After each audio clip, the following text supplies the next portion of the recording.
"Dad, we're letting you go." My son Daniel said it without looking up from his laptop. 40 years I'd worked in that shop. Built it with my own hands.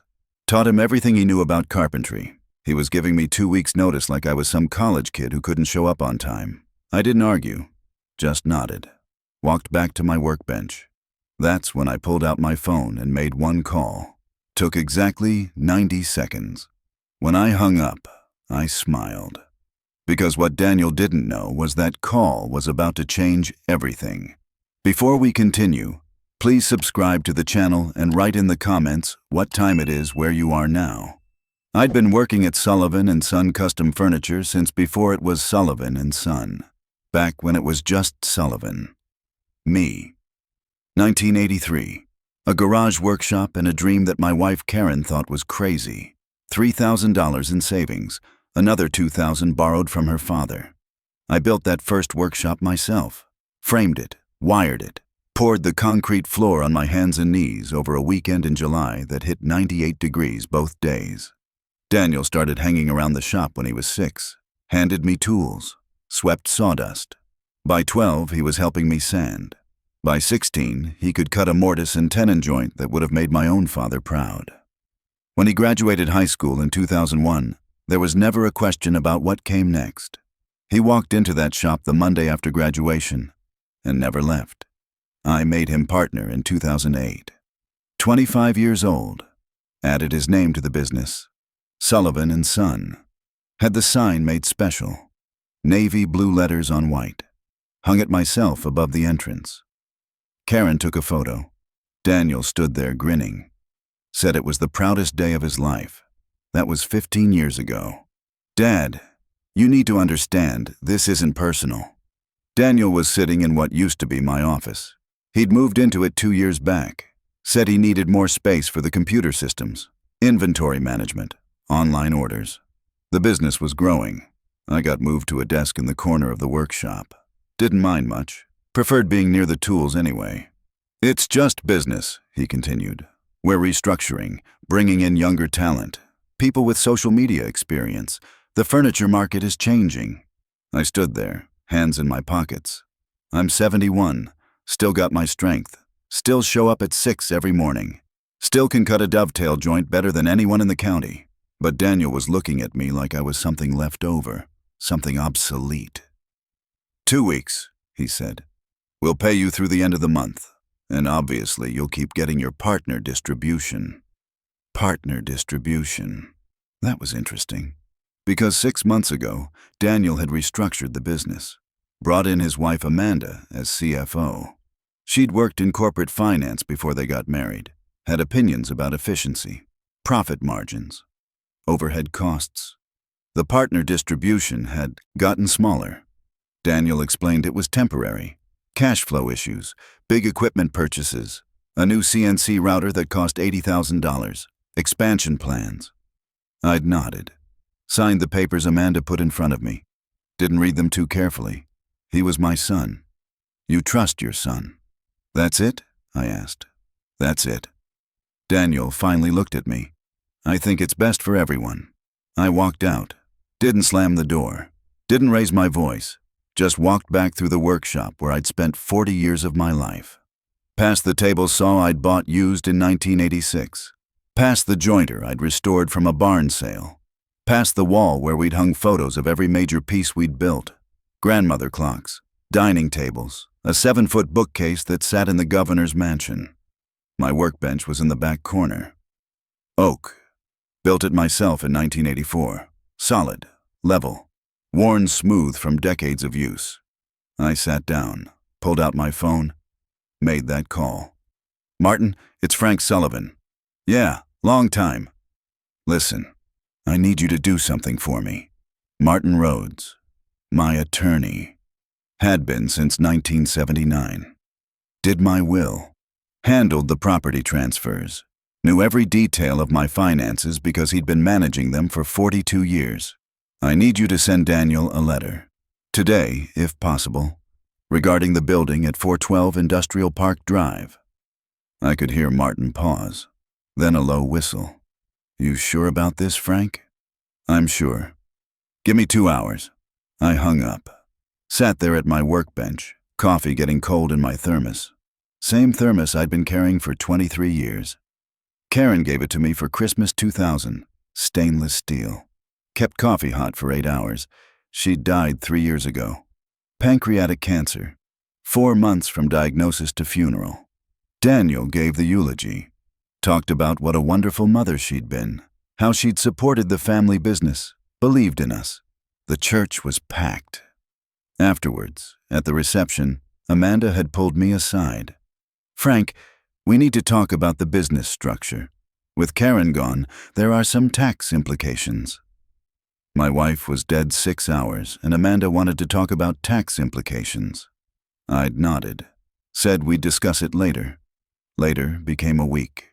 Then a month. Then Daniel sitting me down with papers. Restructuring.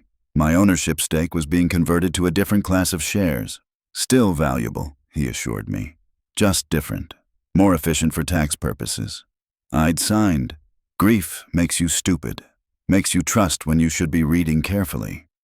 The restructuring meant my 50% became 30%, then 20%. Then last month, Amanda had cheerfully informed me that with the new investment round they were planning, I'd be diluted down to about 12%. "But don't worry," she'd said. "The company's worth more, so your slice is still valuable. On paper." On paper. That's what Amanda lived in. Paper. Spreadsheets. Models. Projections. She'd never built a single piece of furniture in her life. Never. Felt the satisfaction of running a hand plane across maple and watching the shavings curl up perfect and thin. Never delivered a completed dining table to a family and seen their faces light up. But she knew how to restructure ownership stakes. I looked around the workshop. 40 years of my life in this space. The first 20 years, just me and a handful of employees. Good men. Craftsmen. Then Daniel joined. We grew. Added staff.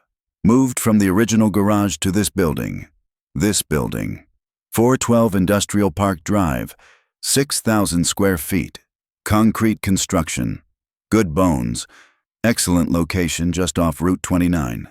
I'd bought it in 1995 for $230,000. Scraped together the down payment. 20-year mortgage. Paid it off in 2015. Owned it free and clear. When Daniel became partner in 2008, he'd asked about the building. Was it part of the business? I'd explained no. The building was mine. Personal property. The business paid rent. Market rate. Clean separation. My accountant had been clear about it. Martin had drawn up the lease. But eventually, Daniel had said, we should probably transfer it into the business. Simplify things. Eventually. That word hung there for years. Daniel brought it up every so often. Amanda mentioned it too after she came aboard. Made sense from a corporate structure perspective, she said. Cleaner. I'd nodded. Said we'd look into it. Never did. Because the building was mine. I'd bought it, paid for it, maintained it. When the roof needed replacing in 2011, I paid for that, $48,000. When the electrical system got upgraded in 2016, I paid for that too, $32,000. The business paid rent, $1,200 a month, below market, family discount. Daniel had complained about the rent last year. Said it was eating into margins. Amanda had done an analysis. Showed me comparable properties. We were paying below market, yes, but could we discuss lowering it further? Maybe down to $800? I'd said no. $1,200 was already a gift. The market rate for a space that size in that location was closer to $2,500. Amanda had gotten quiet. Made a note. Daniel changed the subject. Now I understood why. If they were firing me, they probably figured they didn't need to keep giving me that family discount anymore.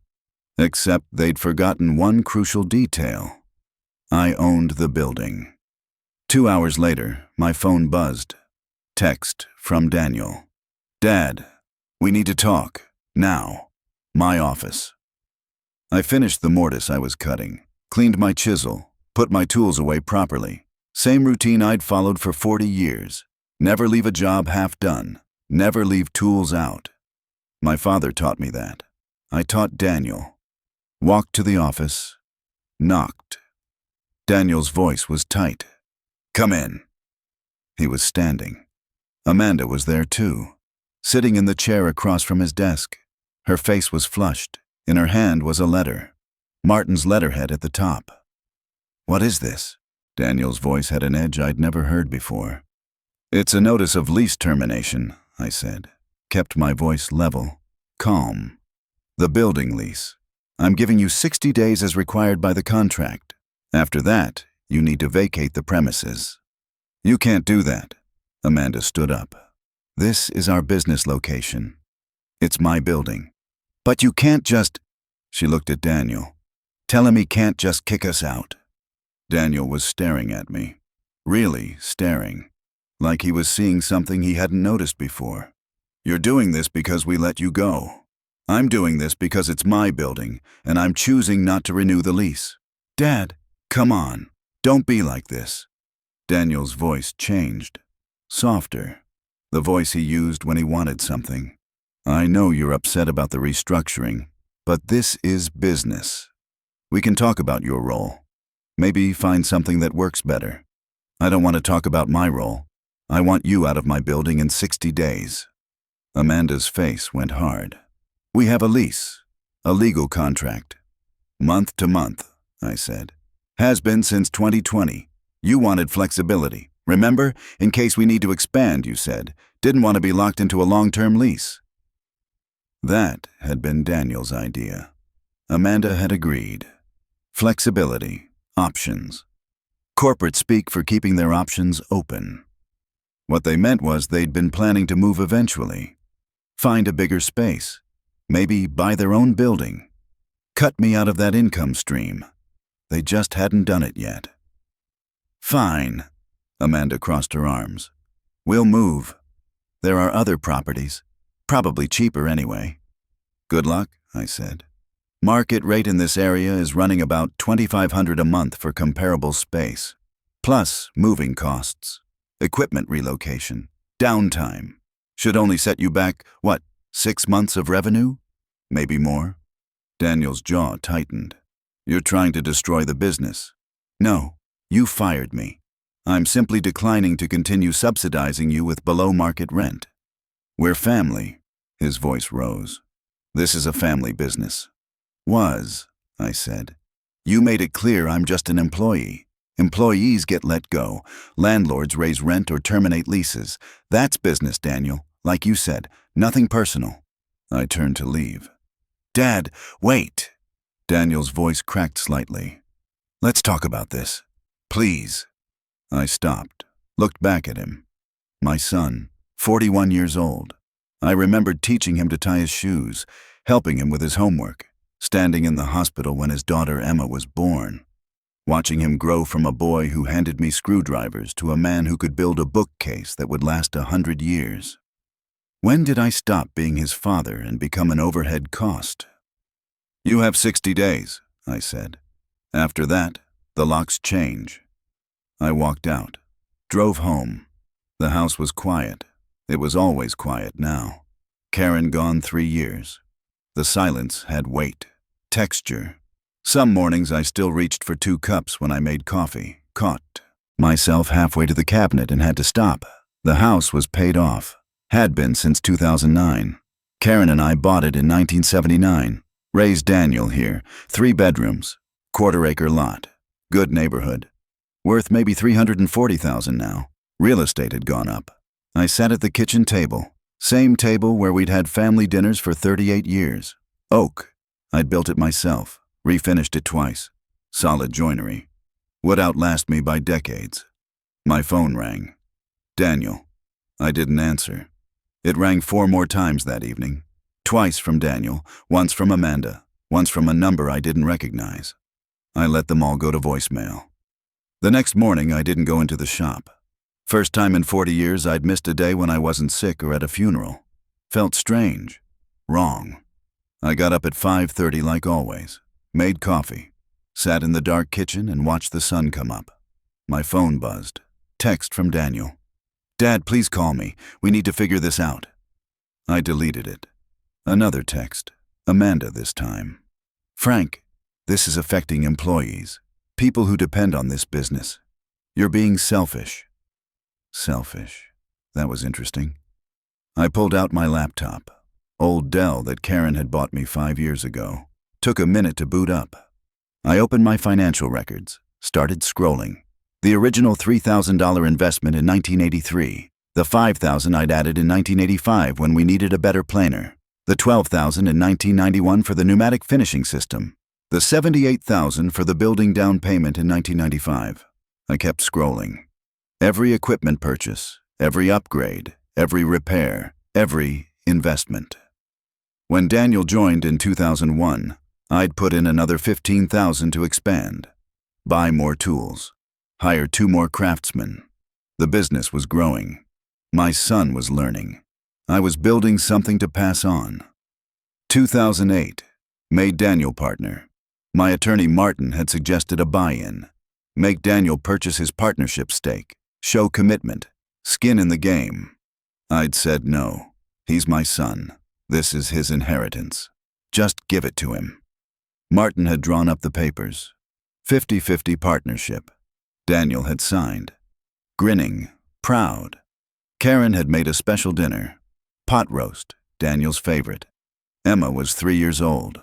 She'd made a card, construction paper, crayon drawing of the workshop. Congrats, Daddy and Grandpa, in Karen's handwriting. Emma had signed her name in careful preschool letters. I kept scrolling through the records. The CNC router in 2018, $65,000. Daniel wanted it, said it would revolutionize production. I'd hesitated. That was a lot of money. We were doing fine with traditional methods. Dad, we need to modernize. Compete with the big manufacturers. This will pay for itself in 2 years. I'd signed the loan papers. Personally guaranteed it. The business didn't have the credit history. I did. The routers sat in the corner of the workshop now. Got used maybe once a week. Turns out most of our clients wanted handcrafted pieces. That was our specialty, our brand. Computer-cut joints looked too perfect, lacked character. But I'd made the payments.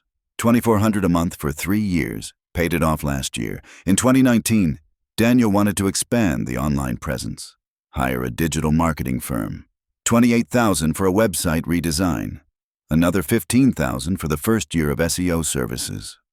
I'd hesitated again. We got clients through word of mouth, reputation, 40 years of quality work. Dad, that's old school. We need an online storefront, Instagram presence, Pinterest boards. That's where customers are now. Amanda had backed him up. She'd come from corporate, knew about these things. Modern marketing, digital strategy. I'd written the check. The website was beautiful. I'd give them that. Professional photos, virtual showroom, shopping cart functionality. Generated maybe 3 sales in 2 years. Most clients still called, still wanted to come see the workshop, touch the wood, meet the craftsman, see pieces in person. But the $28,000 was spent. I added it up. Every investment, every loan I'd guaranteed, every personal check I'd written when the business cash flow was tight. The number made me stop. $467,000. That wasn't counting the building. That wasn't counting the years of below-market rent. That wasn't counting the sweat equity. The 40 years of 7-day weeks. The vacations I didn't take. The retirement I didn't plan for because I assumed I'd work until I died at my workbench. $467,000 I'd put into Sullivan and Son custom furniture. Daniel had put in exactly 0. I'd given him 50% ownership for nothing. Then watched him restructure it so I now owned 12% of my own business. My phone rang. Daniel again. This time, I answered. Dad, thank God. Listen, I'm sorry about yesterday. I handled that wrong. Can we meet? Talk this through? Nothing to talk through, I said. You fired me. I'm terminating the lease. Both decisions are final. Dad, please. This is my livelihood. Emma's college fund, our mortgage. You're going to destroy everything over a personnel decision? Personnel decision. That's what I'd become. Personnel. You have 59 days now, I said. I'd suggest you start looking for a new location. What do you want? Daniel's voice was desperate now. More money? A bigger ownership stake? Name your price. I want you out of my building. Dad, I hung up. That afternoon, Amanda showed up at my house. I saw her car pull into the driveway. Silver BMW, leased probably. Everything with Amanda was leased or leveraged. She didn't believe in owning things outright. Inefficient use of capital, she'd explained once. I didn't answer the door. She knocked, rang the bell, knocked again. Finally slipped a note under the door.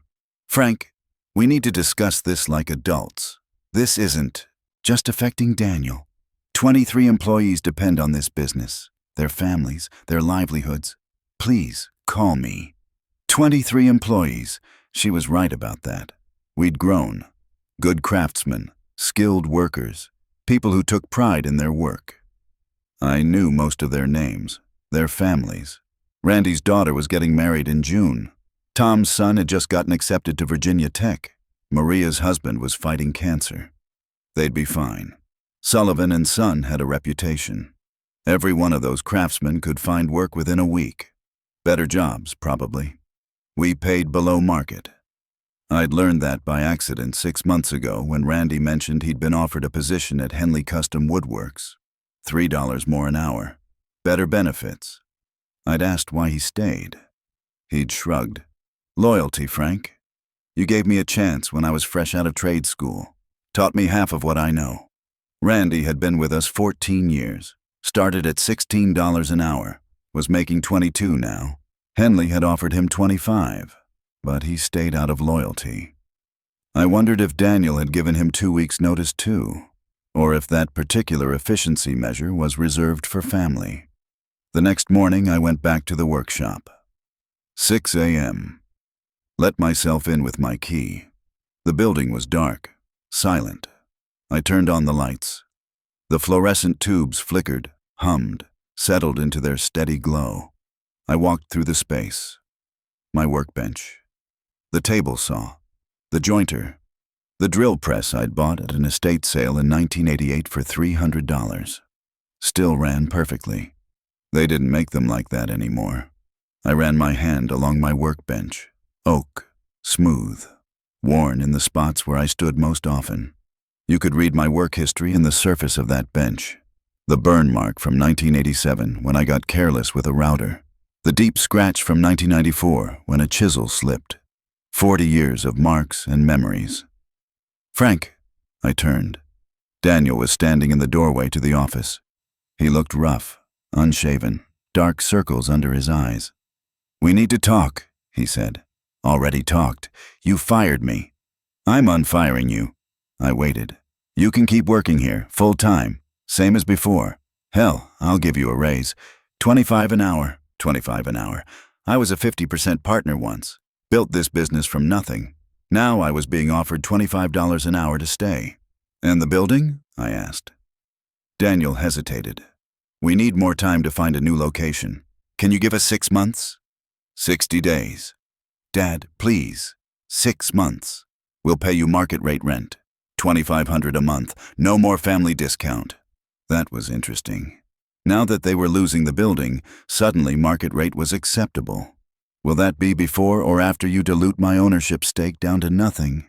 Daniel's face flushed. That's not what we're doing. No. What percentage do I own now, Daniel? He didn't answer. 12%, I said. I built this company. Put in nearly $500,000, and I own 12%. That's not fair, Daniel said. The company's grown. It's worth more now.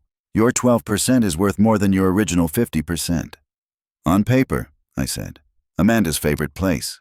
On paper. Show me that value. Cut me a check for my 12%. Let's see what it's actually worth. Daniel's jaw tightened. You know we don't have that kind of liquidity. Exactly. It's only worth something if you sell, and you're not selling. So my 12% is worth nothing, except on paper, in a model. In a projection that exists only in Amanda's spreadsheets. I picked up my thermos.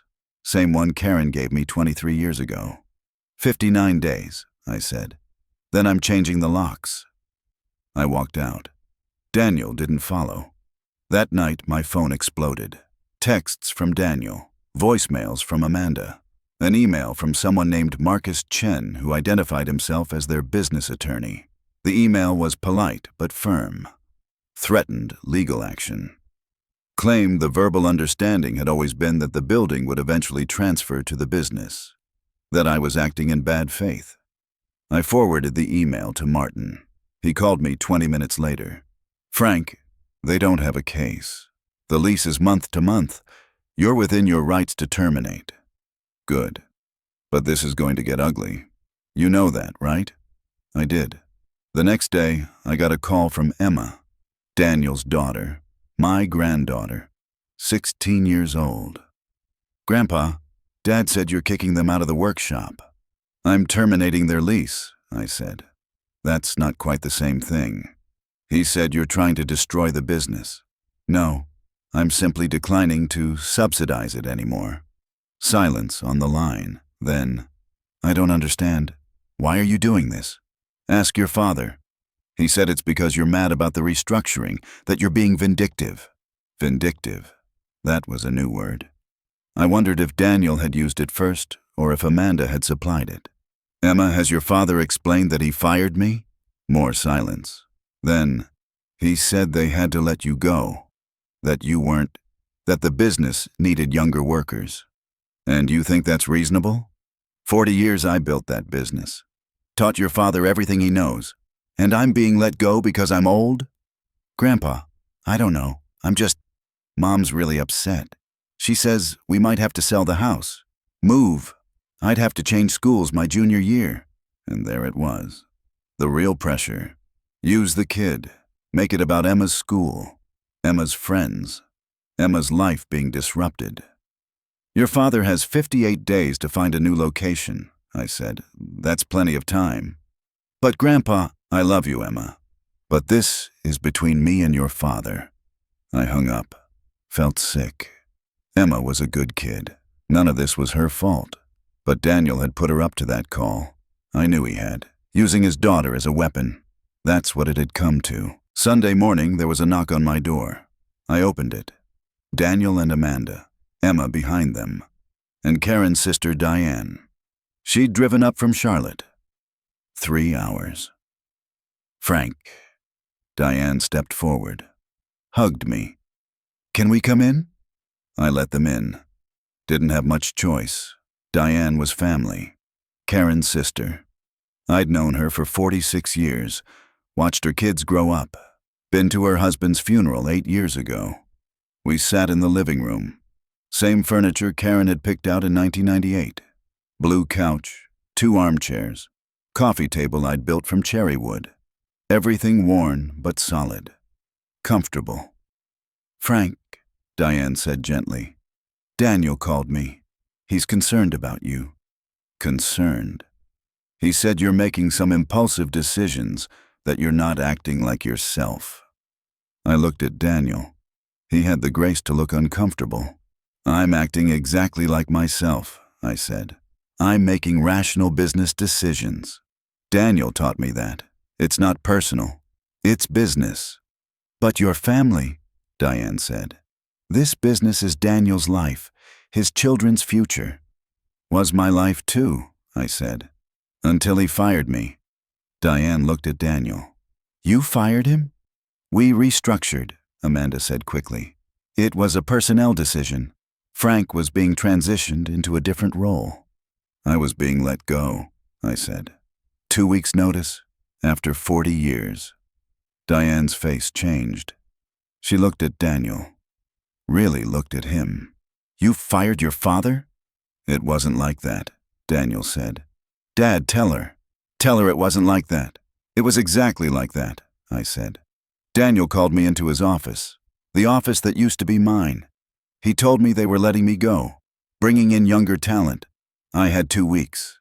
Diane stood up, looked at Daniel, looked at Amanda, then looked at me. "I drove 3 hours because Daniel said you were having some kind of breakdown, that you were acting irrationally, making decisions that didn't make sense." She picked up her purse. "Frank, I'm sorry. I didn't know." She walked to the door, paused, looked back at Daniel. "Your mother would be ashamed." She left. The door closed quietly behind her. Daniel's face went white. Amanda's mouth was a thin line. Emma was crying. "You need to leave," I said. "Dad." "Now." They left. Emma last. She looked back at me, her eyes red. I wanted to hug her, tell her it would be okay, but I didn't, because I wasn't sure it would be. The door closed. I sat in the silence. The house felt emptier than usual. 56 days left. The next week crawled. I didn't go to the workshop. What was the point? I wasn't an employee anymore, wasn't welcome. I spent my days at home, worked in my garage. I had a small workshop set up there. Nothing like the professional space at 412 Industrial Park Drive, but enough. Table saw, hand tools, some nice maple I'd been saving. I built a jewelry box, for no one in particular, just for the pleasure of building it. Dovetail joints, hand cut, no machines, the way my father had taught me, the way I'd taught Daniel. It took me 4 days. Slow, careful work. When I was done, I rubbed it with oil. Watched the grain pop. Beautiful figure in the wood.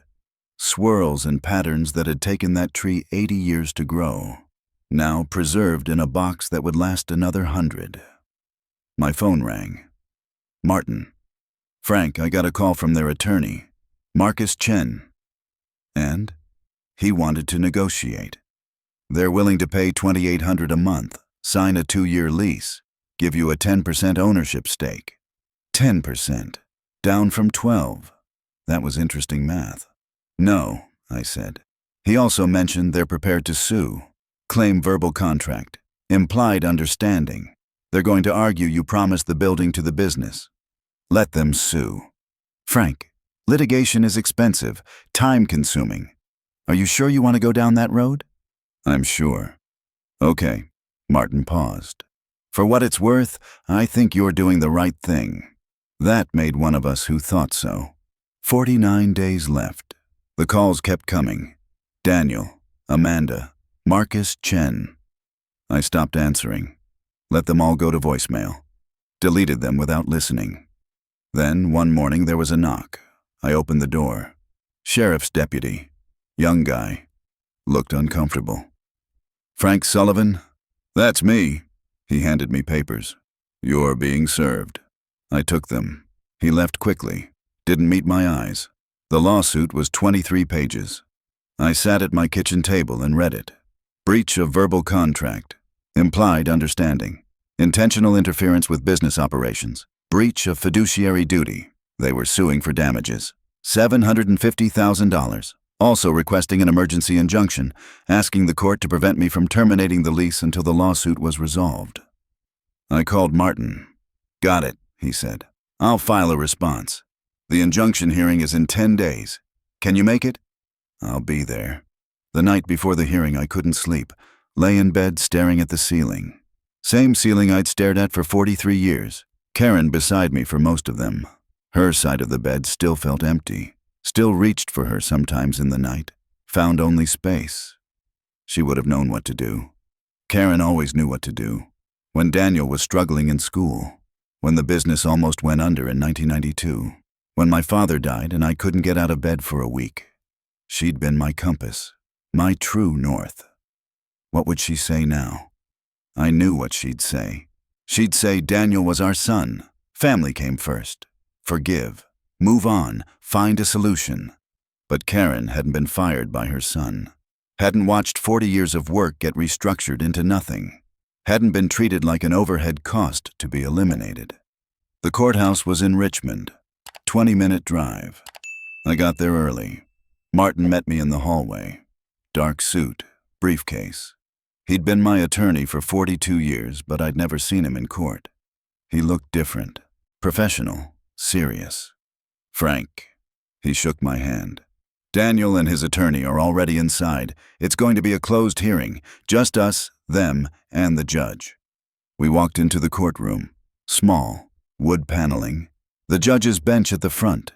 Daniel and Amanda sat on the left side. Marcus Chen between them. Dark suit. Expensive watch. Big firm attorney. the kind that charged $500 an hour. Daniel looked at me. I looked back. Neither of us spoke. The bailiff called the court to order. Judge Whitmore entered. Gray hair, late 60s. She looked tired. "This is a hearing on the plaintiff's motion for emergency injunction," she said. "Mr. Chen, you may proceed." Chen stood, confident, polished, began his argument. The business relied on the building, had operated there for 28 years. Verbal understanding that the building would eventually transfer to the business. My termination of the lease was retaliatory, vindictive, would cause irreparable harm. He showed documents, photos of the workshop, lease agreements going back to 1995, testimony from Daniel about the understanding we'd had. Judge Whitmore listened, made notes. Her face gave away nothing. Then Martin stood. Quieter than Chen, less flash, but precise. "Your Honor, this is a simple landlord-tenant dispute. Mr. Sullivan owns the building, has owned it since 1995. The lease is month to month.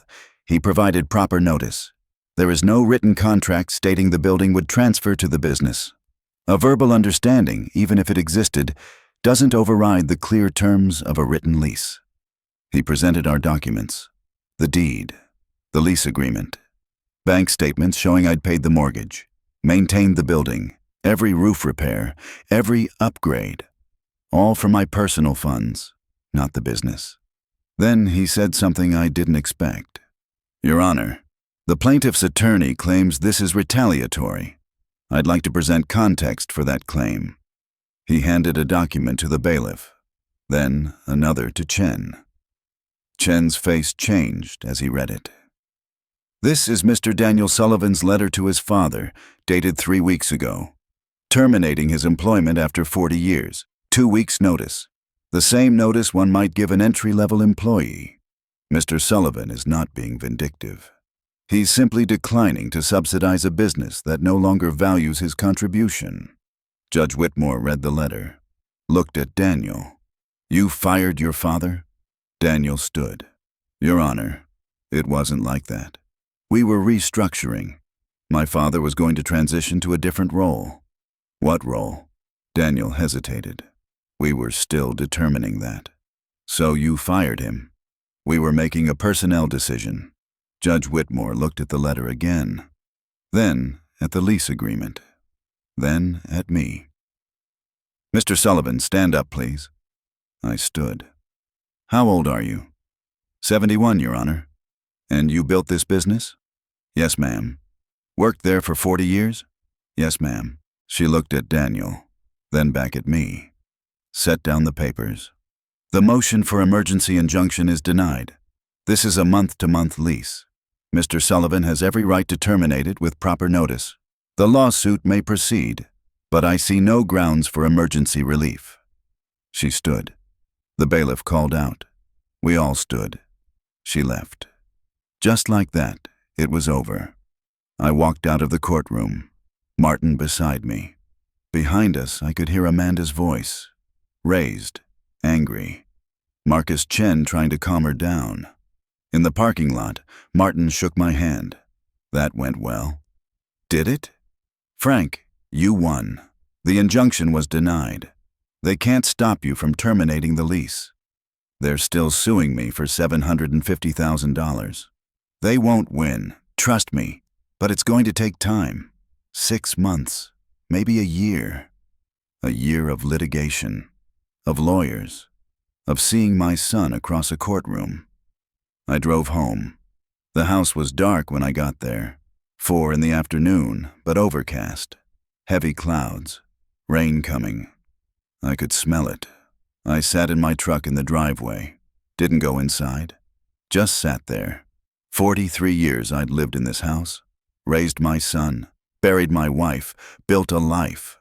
What was I doing? My phone rang. Unknown number. I almost didn't answer, but something made me. "Hello? Mr. Sullivan? This is Randy Portman. From the shop." Randy. 14 years he'd been with us. Good craftsman, loyal.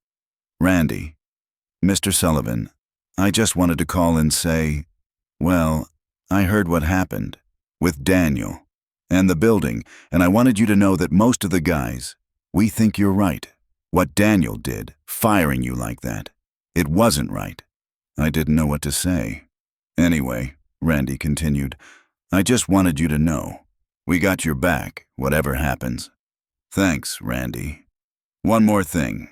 Daniel held a meeting this morning. Said we're moving locations. Found a space over on Route 15. Bigger. He made it sound exciting. New opportunities, fresh start. That's good.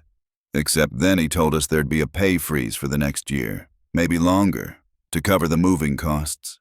And Jake asked about the retirement contributions, the matching program. Daniel said that was being suspended too, temporarily. Pay freeze. Retirement suspended. The costs of moving were coming out of the employees' pockets, not Daniel's, not Amanda's. I'm sorry, Randy. Not your fault, Mr. Sullivan. Just thought you should know. Daniel's telling people you're the bad guy, that you're destroying the business, but we know better. After I hung up, I sat in the truck until the rain started. Heavy drops on the windshield. The sky had opened up. I ran for the house. Got soaked anyway. Inside, I stood dripping on the floor Karen used to worry about. Oak. Original to the house. She'd refinished it herself in 1987. Hands and knees, every room. I changed clothes, made coffee, sat at the kitchen table in the dark. Didn't turn on the lights, just sat there listening to the rain. 32 days left. The lawsuit discovery process began. Martin warned me it would be invasive. They'd request every financial document, every email, every text message, anything that could prove a verbal agreement about the building. I spent 3 days pulling documents, bank statements going back to 1995, mortgage records, maintenance receipts, every canceled check for every repair. I organized them chronologically, put them in labeled folders. Martin had taught me that. Document everything.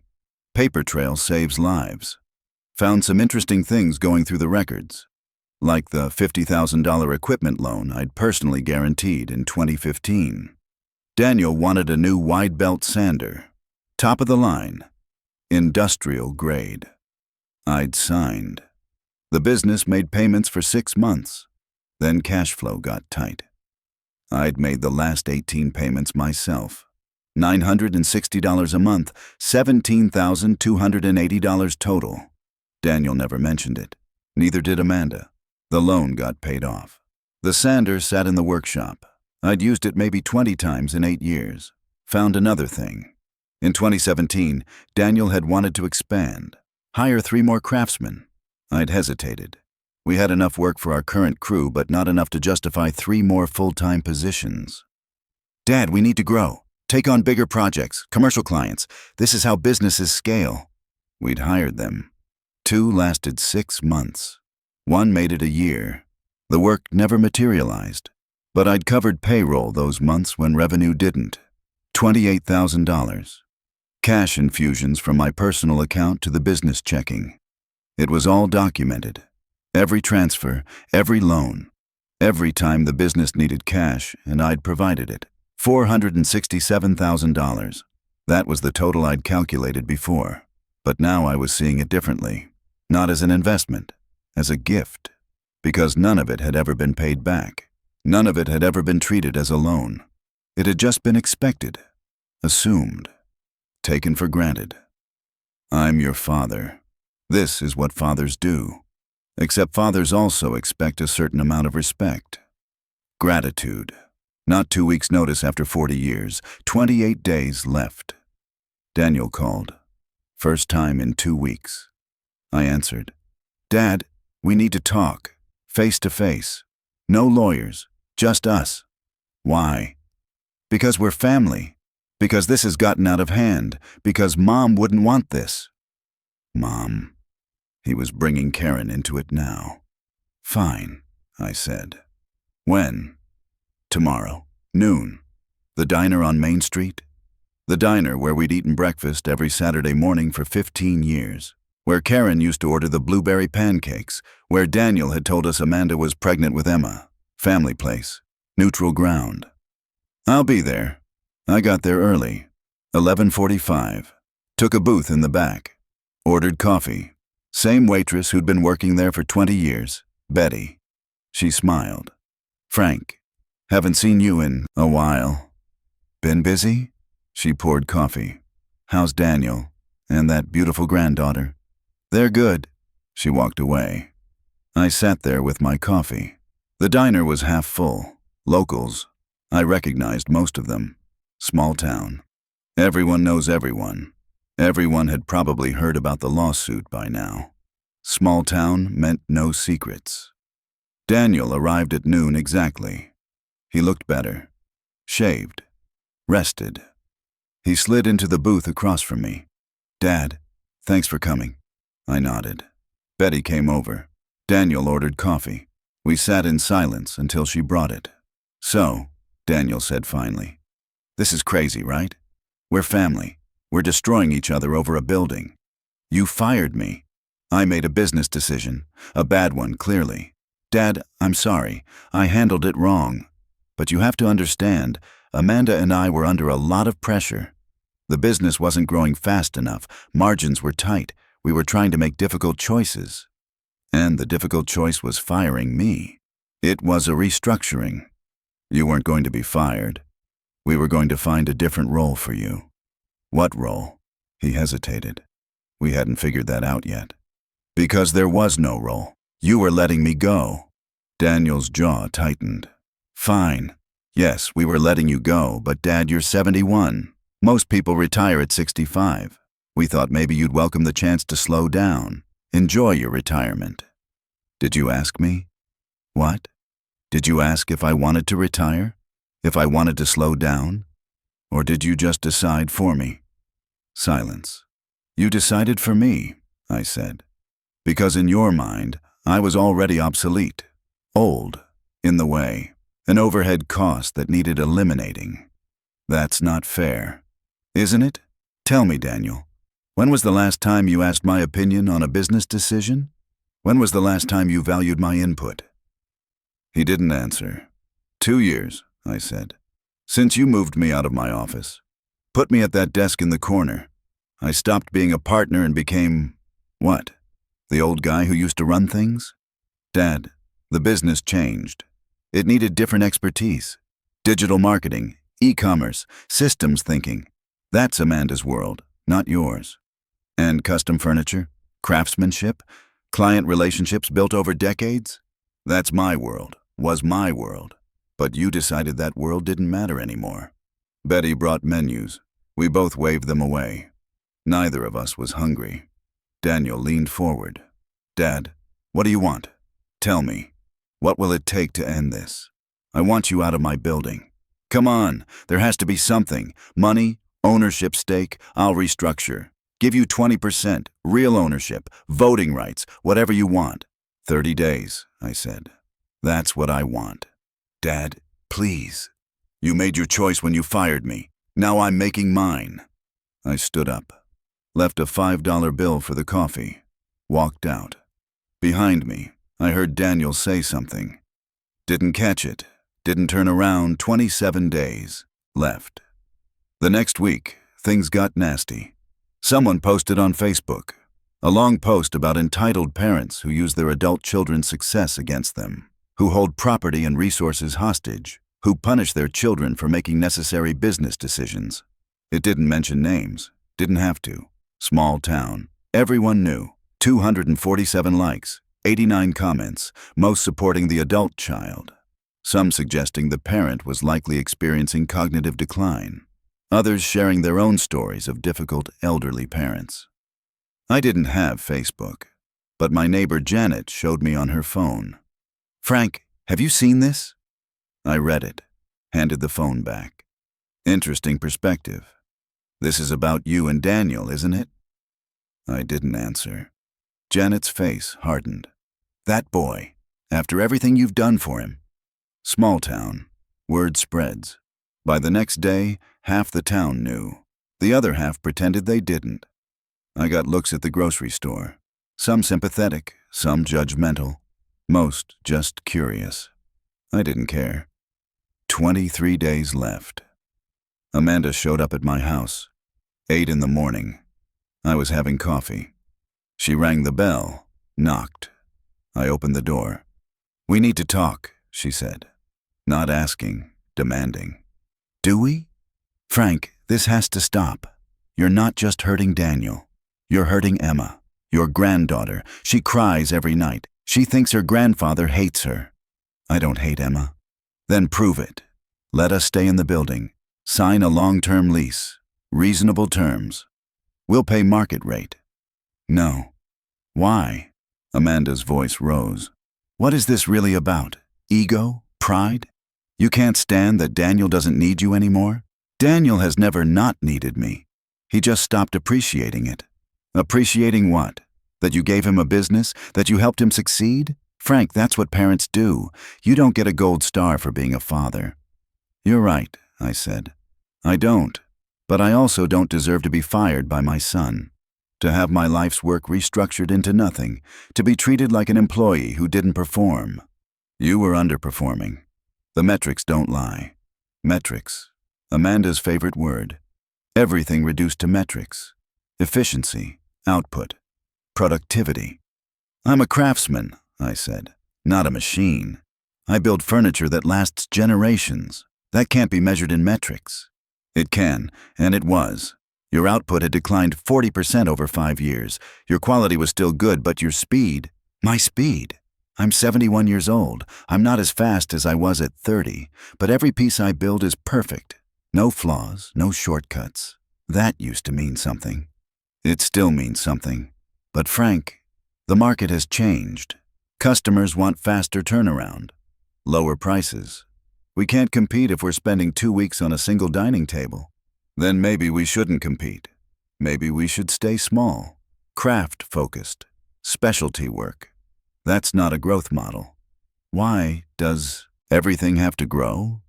Why can't it be enough to do good work, make a decent living, build things worth building?"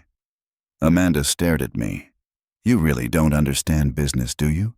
"I understand business fine. I ran one successfully for 38 years. What I don't understand is family that treats each other like line items in a budget." She left, didn't slam the door, just walked away, got in her BMW and drove off. 18 days left. The lawsuit discovery continued. Marcus Chen's firm sent interrogatories, 23 pages of questions. Did I ever discuss transferring the building to the business? Did I make promises to Daniel about inheritance? Did I ever indicate the building would be his someday? Martin and I spent 2 days on the responses. The answers were simple. No, no, no. Because I'd been careful. After Karen died, Martin had helped me organize everything. Will, trust, property. He'd asked specifically about the building. "Do you want the building to go to Daniel?" "Eventually," I'd said. "But not yet, not while I'm using it. Put it in the will or keep it out." I'd thought about it. "Keep it out. I'll handle it separately when the time comes." So the building wasn't in my will, wasn't in any trust, was just mine. Personal property. No promises made, no commitments given. The responses went back to Chen. His follow-up was aggressive, demanded documents, bank statements, emails, text messages, anything that mentioned the building or the business. Martin sent everything, fully transparent, nothing to hide. 15 days left. Daniel started moving. Trucks showed up at the building. I drove by one afternoon, watched from across the street. The CNC router being loaded onto a flatbed. Tool carts wheeled out to a box truck, lumber stacked and transferred. Randy saw me, walked over. "Mr. Sullivan." "Randy, how's it going?" "It's going." He shook his head. "New place is half the size. Daniel says it's temporary, until we can afford something bigger, but I don't know. It's going to be tight." "You staying?" Randy hesitated. "I don't know. Henley Custom offered me that position again. 28 an hour. Good benefits. but it feels like betraying Daniel. It's not betrayal to take care of yourself. Maybe. Randy looked back at the building. You know what the worst part is? Daniel keeps saying you're the villain, that you destroyed the business, but we all know the truth. You built it. He's the one who broke it. After Randy left, I sat in my truck, watched them load more equipment. My equipment, bought with my money, my investments, being moved to a smaller space because my son had made bad decisions. But they'd blame me, the bitter old man who kicked them out. 10 days left. The day before the lease expired, Martin called. Frank, Chen reached out. They want to settle. Not interested. Hear the offer. They'll pay you $200,000 for the building. Sign it over to the business. Drop the lawsuit. Clean break. $200,000.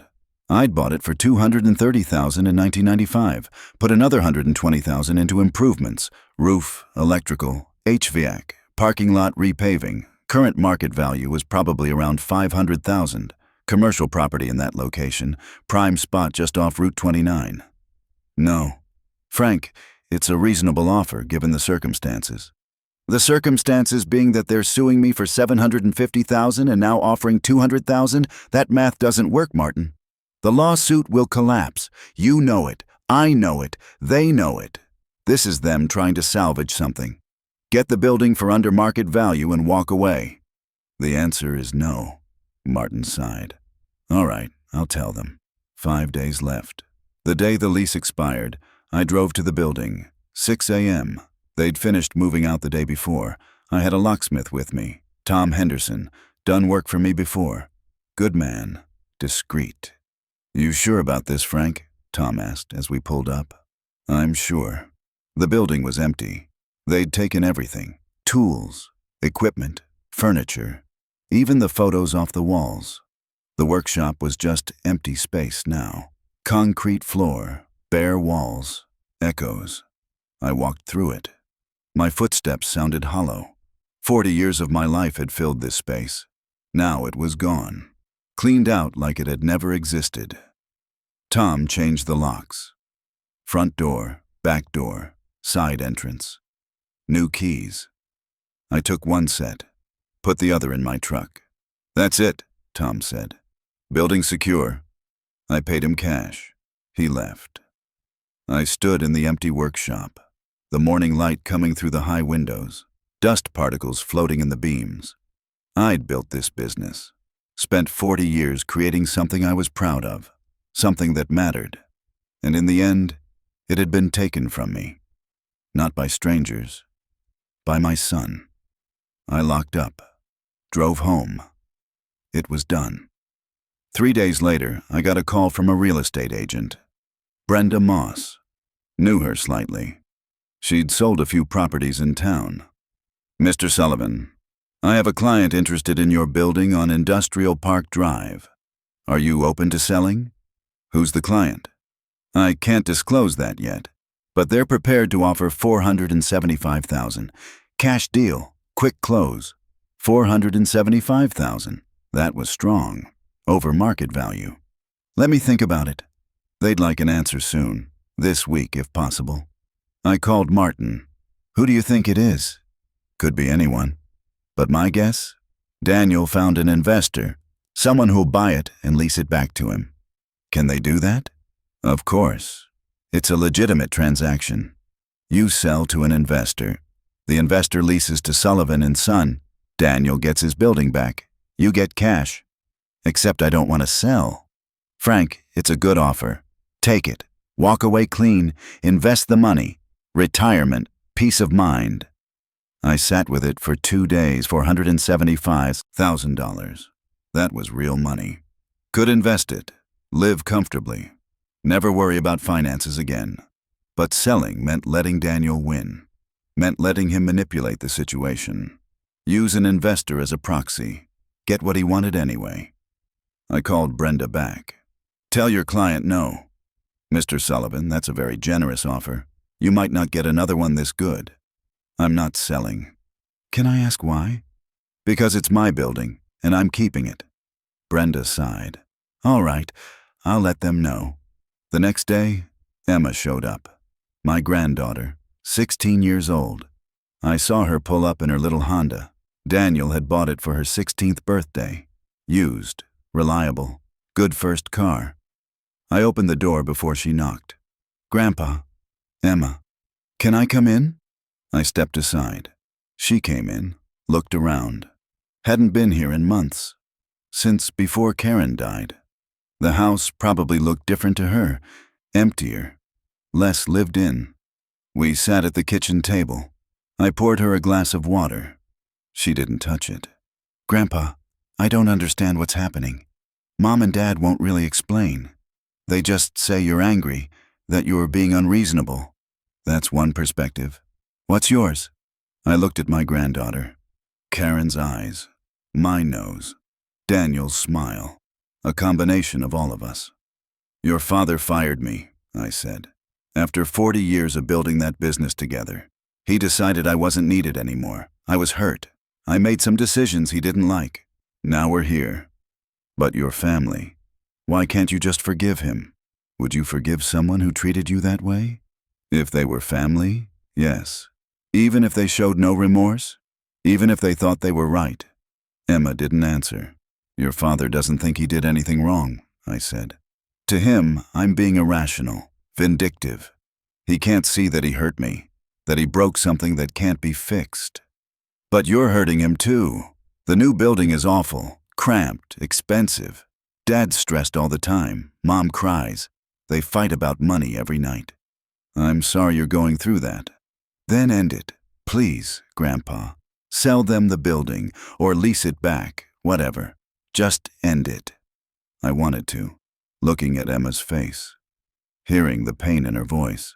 I wanted to give in, make it stop, fix it, but I couldn't. "Emma, sometimes people break things so badly they can't be repaired. Your father broke my trust, my respect, 40 years of partnership. He can't just apologize and have it back." "So, you're going to punish him forever?" "I'm not punishing him. I'm protecting myself. There's a difference." Emma stood. "I don't understand you. Grandma would have wanted you to forgive him. She would have wanted us to be a family." She left. Didn't slam the door, just walked out quietly, like her grandmother used to when she was disappointed in me. I sat at the table, alone. The water glass she'd left behind. Condensation pooling around the base. Maybe Emma was right. Maybe Karen would have wanted me to forgive. Move on, be family. But Karen had never been fired by her son. Had never been treated like she was obsolete. Worthless. An overhead cost. Easy to forgive when you've never been that deeply hurt. 2 months after the lease expired, I got a letter. From Marcus Chen. The lawsuit was being withdrawn. Daniel and Amanda were dropping all claims. I called Martin. "What does this mean?" "It means they realized they couldn't win. The case was weak. They were burning money on legal fees. Sometimes you have to know when to fold." "So it's over?" "The lawsuit is over. The relationship? That's up to you." Was it over? I didn't know. Daniel hadn't called, hadn't apologized. The Facebook post was still up. The town still whispered. Emma probably still cried at night. But the building was mine, secure. Nobody could take it. I hired a property management company, listed it for lease. Commercial space, 6,000 square feet. Prime location, market rate $2,500 a month. Within 2 weeks, I had 3 interested parties. A physical therapy clinic, a yoga studio, a craft brewery looking for a tasting room location. I went with the brewery. Small operation, local owners, husband and wife team. Reminded me of Karen and me back in 1983. Young, ambitious, willing to work hard. They signed a 3-year lease, $3,500 a month. Above market rate, but they wanted the location, saw potential. The first month's rent check arrived. I deposited it. $3,500, more than I'd collected in 3 months from Daniel. I took the money and started a college fund for Emma when she graduated high school, when she went to Virginia Tech or UVA or wherever she dreamed of going. She'd have money waiting. From her grandfather who loved her even if her father couldn't see it. The brewery opened in October. Big, grand opening. Whole town showed up. I went, stood in the back, watched people fill the space I'd bought 30 years ago. The space I'd maintained, protected, kept. The husband, Mike, saw me, came over, shook my hand. "Mr. Sullivan, thank you again for giving us a shot. This space is perfect." "You're welcome. Make good beer and we'll both be happy." He laughed. Went back to serving customers. I stayed for one beer. Local IPA. Not bad. Left before the crowd got too thick. As I was leaving, I saw Daniel, standing across the street, watching. Our eyes met. Neither of us moved. Just looked at each other across that distance. Then he turned, walked away, got in his truck, drove off. I stood there for a moment. The October air was crisp, leaves starting to turn. The building behind me was full of life, laughter, people enjoying themselves. I'd kept it, protected it, found good tenants who would take care of it, and I'd lost my son in the process. Was it worth it? I didn't know. Maybe in time I'd have an answer. Maybe in time Daniel would understand. Maybe Emma would forgive me. Or maybe this was just how it ended. Family breaking apart over pride, over hurt, over wounds that couldn't heal. I got in my truck, drove home. The house was dark when I got there. I turned on the lights, made dinner, sat at the kitchen table alone. Same table where Karen and I had raised our son, where we'd celebrated birthdays, holidays, milestones. Now just me. Coffee getting cold. Silence pressing in from all sides. My phone sat on the table. Daniel's number in the contacts. One call. That's all it would take. One conversation. Maybe we could find a way forward. Maybe not. But at least we'd try. I picked up the phone, stared at it, put it down. Not today. Maybe tomorrow. Maybe next week. Maybe never. The brewery lease check would arrive in 30 days. Then 30 days after that. Then 30 days after that. Steady income, security, independence.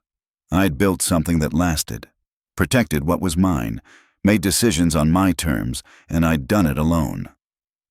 If you like this story, please like it, subscribe to the channel, and share your impressions in the comments. To listen to more stories, click on the window on the right.